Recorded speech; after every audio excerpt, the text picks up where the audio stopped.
Morning class, hope you all are doing good. So as we are studying this chapter Rise of the New Kingdom and we have finished till Mohammad Ghori. Mohammad Ghori के बारे में मैंने आपको explain करा था कि वो एक अनदर इन्वेडर था जो कि बाहर से आया था. कहाँ से? गौर से. Ghor is a place in Afghanistan. He was one of the powerful ruler over there.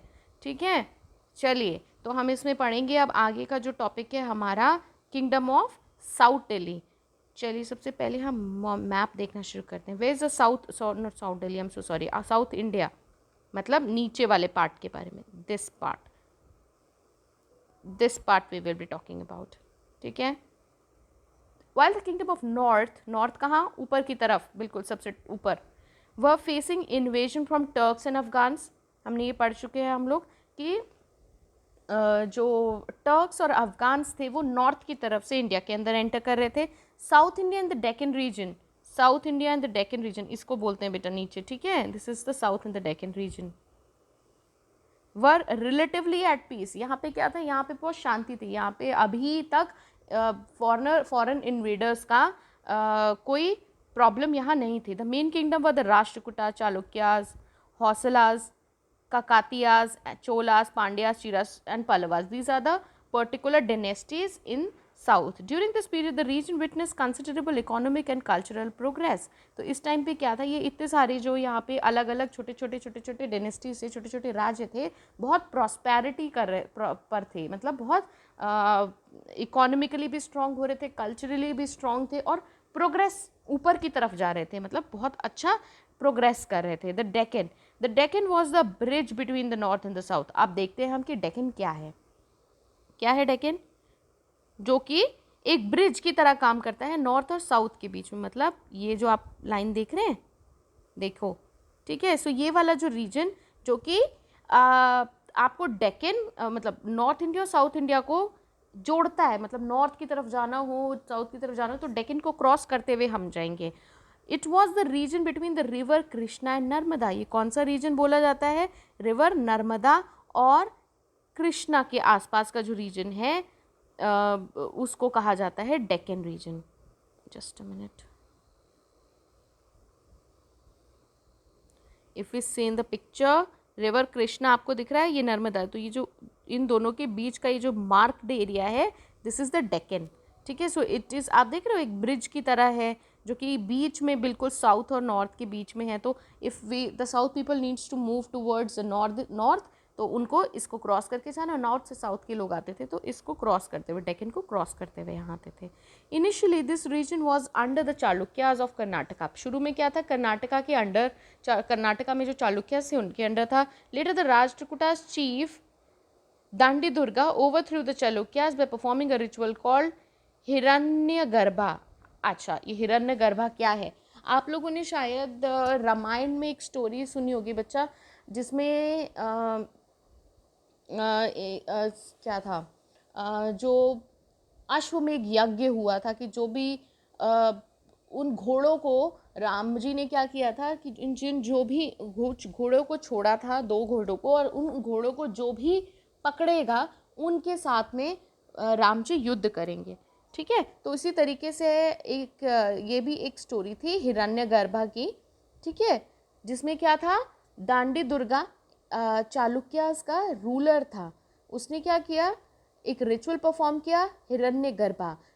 उसकी वजह से क्या हुआ? ये वाला जो डेक्कन का एरिया था ये राष्ट्रकूटास के चीफ के पास आ गया था, चालुक्या से. Dantidurga was also known as Dantivarman. ठीक है. दांडी वर्नम भी दांडी दुर्गा को बोला जाता है. They founded the Rashtrakuta dynasty in 8th century. So he was the one who founded, जिन्होंने नींव रखी थी राष्ट्रकूटा डिनेस्टी की. They were excellent warriors and administrators. ये लोग कौन थे? बहुत अच्छे वॉरियर्स, बहुत अच्छे लड़ाके और बहुत अच्छे एडमिनिस्ट्रेशन, मतलब राज्य करते थे. The Rashtrakutas were very talented rulers. तो राष्ट्रकूटास कौन थे? ये लोग बहुत ही टैलेंटेड रूलर्स थे. दे रूल फ्रॉम फॉर 200 साल तक उन्होंने रूल किया. They dominated the Maharashtra region, ruled Maharashtra को भी अपने अंडर वो ले आए थे. 750 CE से 970 CE तक राष्ट्रकूटास के अंदर ही था महाराष्ट्र.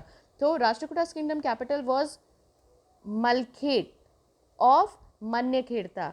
New modern Solapur. तो राष्ट्रकूटास की जो कैपिटल थी वो क्या थी? सोलापुर, जिसको आज की डेट में कहा जाता है, बट उस समय पे मलखेट कहा जाता था।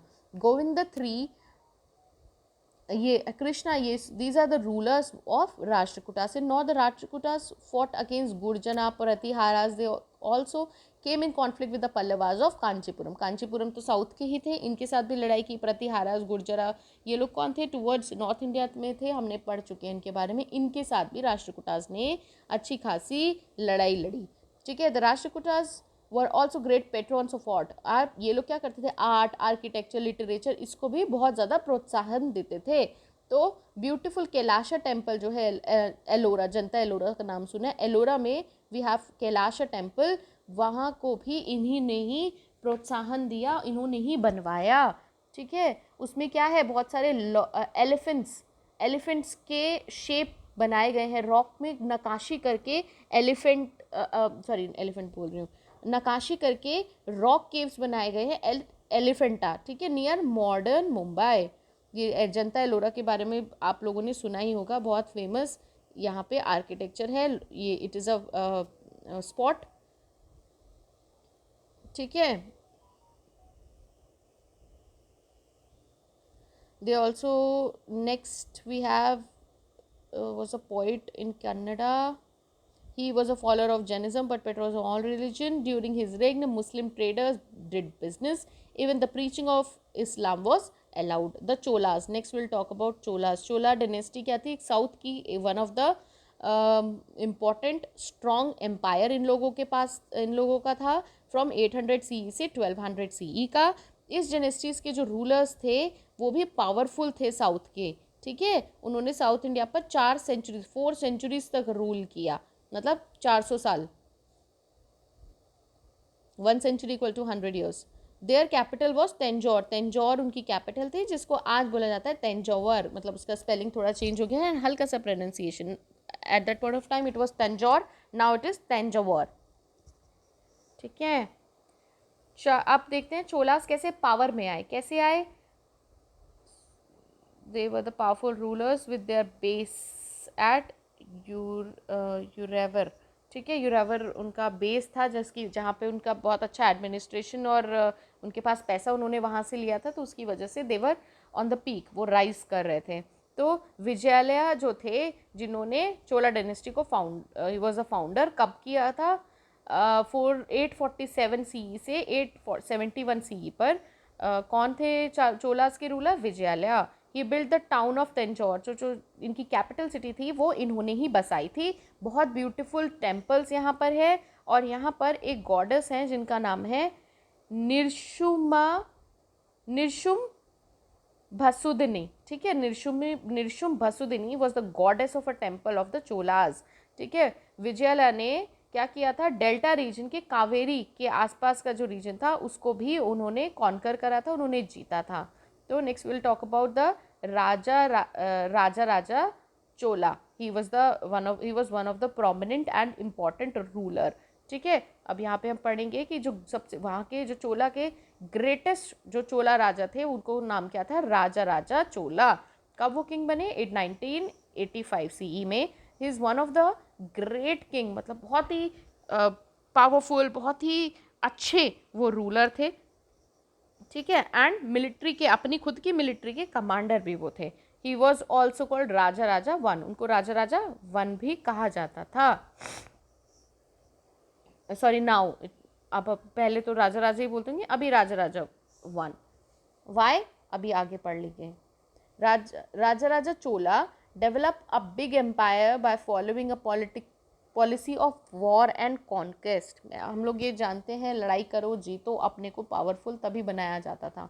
ठीक है, उन्होंने अपनी बहुत स्ट्रॉन्ग आर्मी, और इनफैक्ट इन्होंने बहुत स्ट्रॉन्ग नेवी भी बना के अपनी रखी थी। His kingdom was gifted with rich resources. अब रिसोर्सेज क्या? वहाँ पे अच्छी खेती बाड़ी होती होगी, अच्छे मिनरल्स, अच्छे वहाँ पे लड़ाके उनके रीजन में होंगे, तो that's why he was gifted with rich resources.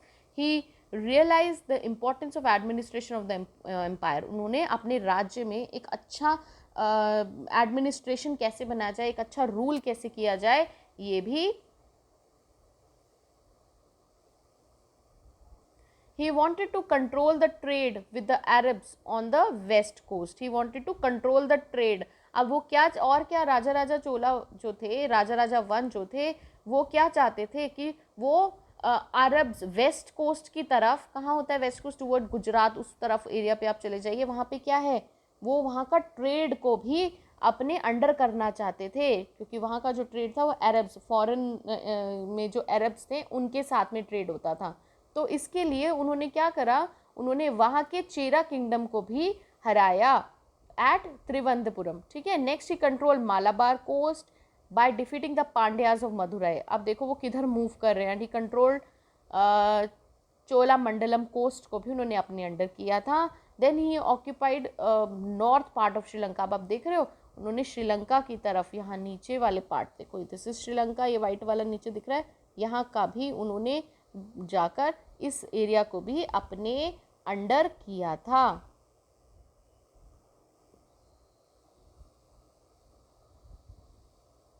How did the Chola rise to power. अब हम देखेंगे कि चोलास जो थे वो कैसे पावर में आए। ये हम पढ़ चुके हैं। ठीक है, next we have Rajendra Chola. So Raja Raja one के बाद आए नेक्स्ट रूलर राजेंद्र चोला। कब से कब तक, 1014 सीई से 1044 सीई तक। ठीक है, इन्होंने क्या करा, after the death of his father उन्होंने इसको उनकी जो विरासत उनको मिली थी उसको उन्होंने और बढ़ाया और अपनी ही फादर की वॉर एंड कॉन्क्वेस्ट वाली पॉलिसी को कॉन्टिन्यूटी में रखा। ही completed the conquest of Sri Lanka that his father had started. ठीक है, उनके फादर ने जो स्टार्ट किया था, श्रीलंका के थोड़े ही पार्ट को अपने अंडर किया था, तो उन्होंने उस चीज़ को आगे बढ़ाया और श्रीलंका का काफ़ी पार्ट उन्होंने वहाँ के राजा से लड़ाई करके अपने अंडर करा। उन्होंने चेरास, चालुक्यास, पालास, इन सबको भी हराया। ठीक है, इनफैक्ट वो म्यांमार तक भी अपनी आर्मी को लेकर गए लड़ने के लिए। ठीक है, राजेंद्र चोला नोन एज गंगईकोंडा, उनको गंगईकोंडा का भी एक खिताब मिला हुआ था। गंगईकोंडा का मतलब जिसने गंगा को भी जीत लिया हो। ठीक है, the word Gangaikonda Cholapuram is form from 4 words. ठीक है, उनको गंगईकोंडा चोलापुरम भी कहते थे, क्यों, क्योंकि 4 वर्ड से मिलके बना था। जैसे which when read mean the city Puram, Chola, Konda, Gangai. ठीक है, इन 4 वर्ड से, तो इसका मतलब उन्होंने इन सबको जीत लिया था।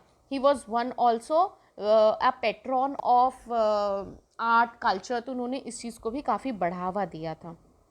और वो क्या मानते थे कि जो ही it is believe that Rajendra Chola fill the entire temple tank with the holy water of Ganga.